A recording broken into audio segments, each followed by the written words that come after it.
YouTube, Quinn Wade coming to y'all with that instant basketball analysis on Analysis Playground on YouTube, exclusively on there forever. And we're going to talk about how the Orlando Magic almost won the game, then almost lost the game against the Utah Jazz, but they got it 128 to 127. The Jazz 10 and 17 now after the losing this game, and it was now 7 and 9 at home because they played at home in this one. The Magic was on the road. They're 16 and 12 now and 6 and 7 on the road.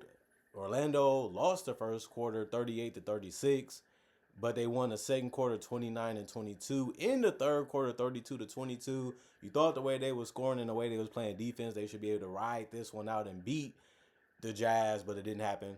36 to 41 run by the Jazz forced the overtime period because Paulo missed a shot that could have took the game. And then they ended up winning the overtime. The Magic did 10-9 to win this game by 1 point. Paulo Banchero, 42 minutes, the most on the team. He also scored 23 points and he went 6 of 18 from the field. Went 1 of 4 from 3. You're going to give him the mid range. You're going to give him the 3 because those are the shots that he hasn't showed that he can make consistently. They ended up taking that gamble and ended up working out for the Jazz. Gave him a chance to win this one, although they did lose it. But he also went 10 of 15 from the free throw line. He grabbed 9 rebounds and had 9 assists. Sometimes he gave up the ball early. Sometimes it just was the right decision to do it. He's making better reads. He's understanding the game better. That's all you can continue to hope he does as he's continued to prove that he's one of the better players in the league like he has done. But 2 turnovers, 2 blocks from him, 1 offensive rebound, 4 personal fouls, and a +1 and plus minus. Wendell Carter was always at the right place at the right time. He kept finding ways to get open and finding ways to get rebounds and also finding a way to finish in the paint. He played 37 minutes, had 14 points, was 6 and 9 from the field, 1 to 3 from the 3-point line, 1 to 2 from the free throw line. He also had 9 rebounds. He also had 4 assists and 2 turnovers in the block, 3 offensive rebounds. He almost fouled out in this one with 5 personal fouls, but he didn't. And he was a -1 and plus minus. Tyus Jones, 18 minutes, 5 points, 2 of 7 from the field, 1 to 6 from 3, 1 rebound, 2 assists, 1 steal, and a +5 and plus minus for him. He had no personal fouls, but he didn't score a lot, and he missed a lot of open threes in this one, and he didn't get a ton of assists because a lot of their shots was in isolation or somebody else took the ball and made a couple of dribbles and try to score or find somebody else, and that's why he didn't get a lot of assists in this one. And Desmond Bane hit the game-winning layup. He's been clutch. He's been big for them this season. They needed to continue to happen if they're going to make the playoffs and try to make a run since the East is wide open to a lot of people still. 39 minutes for Desmond Bane, 32 points. He went 13 of 21. He did take the most shots on the team today. He also went 3 of 7 from 3. You have to live with his three-point shooting, even though he's good at it. He was also 3 or 4 from the free throw line, and he had 6 rebounds. Every starter had a rebound or more and an assist or more in this game. He just finished with 1. That was the lowest. He also had 5 turnovers, but he did get 2 steals and a block, 1 offensive rebounds, and he only had 3 personal fouls in this one. He's just a tough cover. He's very physical. He's very quick. He knows how to use his handles. He knows how to get the separation and ability to get a first step on you even without screens. And he's just a smart offensive player. Anthony Black was doing a good job attacking the paint. He played 40 minutes and had 20 points. He was 6 of 12 from the field, 1 of 4 from 3, 7 of 8 from the free throw line. He also had 6 rebounds, 5 assists with only 1 turnover and 4 personal fouls, and was a -3 in plus minus. Just a real good effort from the starters, and they needed to have this type of performance in this game because without them, they would have been in a tough situation and may even lost it. Jonathan Isaac, 11 minutes. He only had 1 point because he went 1 or 2 from the free throw line. He missed his 3 and he missed his 2-point shot, but he did get 2 rebounds in the block, and he was a 0 and plus minus. But he also had 3 personal fouls in 11 minutes. That's way too many. Noah Pinda really helped. 24 minutes, 13 points, 6 of 11 from the field, 1 of 4 from 3, 12 rebounds. That's a double-double. 4 assists, 1 turnover, 2 steals, 2 blocks, 7 offensive rebounds, 3 personal fouls, and a -8 and plus minus for him. He brought it on both ends of the court.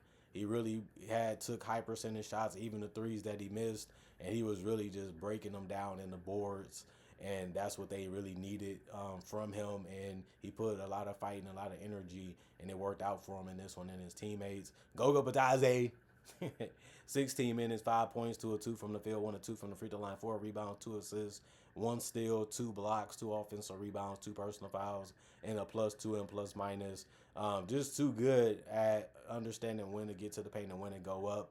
And he did a good job of rebounding too, whether it was defensive or offensive, and getting rid of the ball early and making plays on the ball, which ended up working out for the steals and blocks. Jett Howard, he got on the court and played 15 minutes. He had 5 points. He was 2 of 4 from the field, 1 of 3 from the 3-point line. He had 2 rebounds, 2 assists, 1 turnover, 1 personal foul, and was a -1 and plus minus. As long as he gave you something and it was efficient, you happy with that. And then Jace Richardson, he's still showing that he's a quality player. He played 23 minutes off the bench and had 10 points. He was 4 of 10 from the field and 2 of 5 from 3. He had 1 rebound, 3 assists, and 1 turnover, 4 personal fouls, and was a +8 and plus minus. He fouled too much, but the offense was there for him. That's what he's out there to do, and it worked out in this game for him off the bench. Their bench wasn't as bad, but the starters really played the game good on both ends of the court too.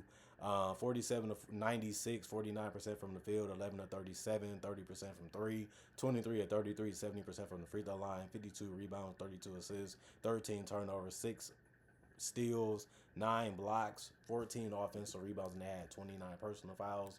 And then the Utah Jazz, they played basically everybody that they could that was healthy. And Kyle Filipowski, he played 21 minutes. He had 6 points. He went 2 of 7 from the field, missed every 3, 0 of 3 there, and 2 of 4 from the free throw line, 4 rebounds, 1 assist, 1 turnover, 1 offensive rebound, 2 personal fouls, and a -7 in plus minus. I mean, I just don't know what to get from him at this point. I mean, he didn't take a lot of shots. He didn't make the ones that was open from 3. That's what he's out there to do also. Didn't do that part. But, he gave you something. Yusuf Nurkic, 21 minutes, 4 points, 2 of 5 from the field, 8 rebounds, the most for the starters. He also had 5 assists. I only say that because every starter for them ended up getting a rebound or assist in this game, playing good team basketball.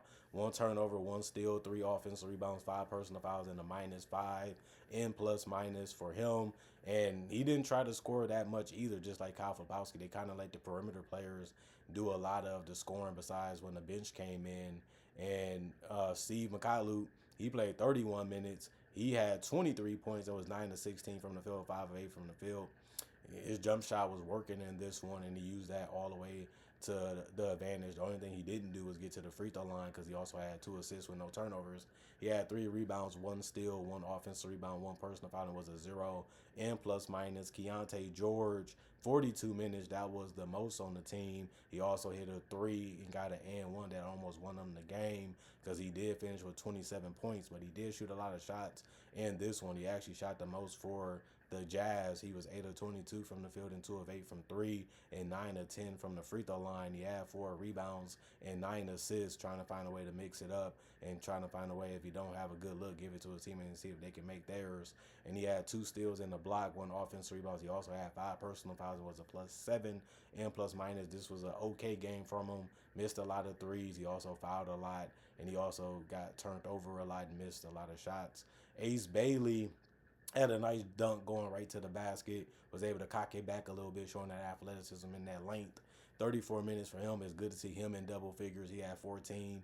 He went 6 of 14 from the field. They seemed like they was believing in him. They was confident in him, and they wanted him to have a big game. He just couldn't make enough shots in this one, even though he didn't shoot the ball terrible. He was 2 of 7 from 3, though. Settled a little bit there.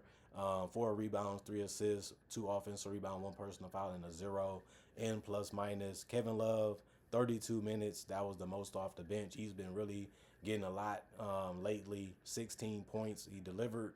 He also went 6 of 12 from the field. You live with that, and 4 of 7 from 3. You're happy with that. 0 of 1 from the free throw line, 16 boards. That's a double-double right there. 1 assist, 1 steal, 1 block, 7 offensive rebounds. That's crazy for a guy his age, but he always had a knack for rebounding the basketball. 5 personal fouls, though. For him, he's a little slow and he's a little reachy. And a +4 and plus minus. Taylor Hendricks, 11 minutes, 6 points, 2 of 2 from the field, 1 of 1 from 3, 1 of 1 from the free throw line, 2 rebounds, 1 offensive rebound out of that, 3 personal fouls, and a -2 and plus minus. He didn't miss a shot, so you happy with that. And that's what you kind of needed from the bench because Cody Williams didn't give you no points. He played 13 minutes and went 0-4 from the field and 0-2 from three. He had 2 rebounds, 2 assists, and he was a -5 and plus minus. Bryson the ball played 25 minutes, 12 points, 3 of 9 from the field, 0-4 from three, 6 of 6 from the free throw line, 4 rebounds, 2 assists, and a turnover, 1 offensive rebound, 1 personal foul, and a +3 and plus minus. He's always trying to get some buckets when he comes off the bench. That's what he's out there to do. And he helped on the boards, and he does that too.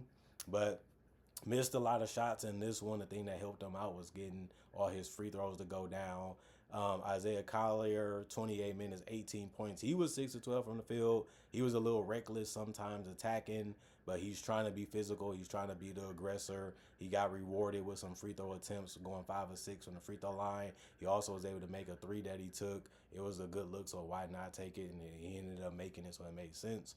5 rebounds for him, 9 assists. He can really pile up assists easy. It's not something difficult for him. And he also was a guy that had only 3 turnovers with those 9 assists and a steal. He did foul out, though, 6 personal fouls and was a +6 and plus minus, though. It had an offensive rebound. And Walter Clayton Jr., the other rookie, he had 8 minutes played and had 1 point. He was 0-2 from the field because he took threes. Still scored because he went 1-2 from the free throw line. He also had a turnover and a steal and was a -6 and plus minus and a 0. And when it comes to personal fouls, and they shot 44, 105. They shot more shots than the Magic, but they made it at 42%, while the Magic made it at 49. 15 of 43, 35% from three, and then they ended up making 30%. The Magic did by going 11 to 37. So the Jazz did shoot more threes, and they made that a better percentage. 24 of 30, 80% from the free throw line. The Magic shot 3 more free throws, but they only made their free throws at 70%. Both teams had 52 rebounds. The Jazz had 34 assists, while the Magic only had 32. They had 12 turnovers. The Magic had 13. 7 steals. The Magic had 6. And 9 blocks. And that's the crazy part. They only had 2. The Utah Jazz did. And they also blocked the alley-oop attempt to be able to close the game out. 18 offensive rebounds for the Jazz, 14 for the Magic, but they had 38 defensive rebounds and they had 34. The Jazz did, and that's why it evened out to 52 apiece. And then 29 personal fouls. Both teams had that, but like I said, the Magic did shoot more free throws, 3 more than the Jazz. And other than that, this was a game where it went back and forth. Both teams was confident. Both teams knew what they wanted to do. They knew how they was going to get theirs, and it was just about who can make the shots, who shots was going to fall, who was going to make the defensive plays, who was going to close out the possessions the right way and not allow too many other opportunities from the opponent. This was really a close battle. That's why it was 1-1, and it was only mainly because the time ran out. Somebody had to win before the time ran out, and it ended up being the Magic. They had the lead. They kept the lead. They made the plays defensively to make sure they had the lead, and then it was just about putting the ball in the basket a couple times, and they was able to do that more than the Jazz, and that's how they was able to pull this one out and win. Comment, like, subscribe, share it, the notification bell to get the analysis when it first come out. I also do conversation videos just like this about various NBA and other basketball and NBA topics. Also do breakdowns of real footage of legends, current legends, rookies, and also future stars. Also do mock draft and draft coverage too. Plus I got over 4,000 videos that's already on my channel that you can watch and enjoy, and it's all for free. And on top of that, also try to make videos every single day throughout the day to give y'all something to look forward to and something to watch when it comes to basketball and NBA content. Other than that, thanks for checking out the channel. Thanks for watching. Thanks for enjoying. Thanks for continuing to come back if you've been a fan and being loyal. And thank y'all for appreciating the content for it is and enjoying how I make it, how I go about breaking it down and telling y'all the things that I tell y'all about this beautiful game of basketball that we show interest in and love and enjoy watching, playing, or whatever it is. Other than that, y'all stay blessed up. Y'all stay good. And I'll see y'all hopefully later today with more analysis if it's meant to be. Peace.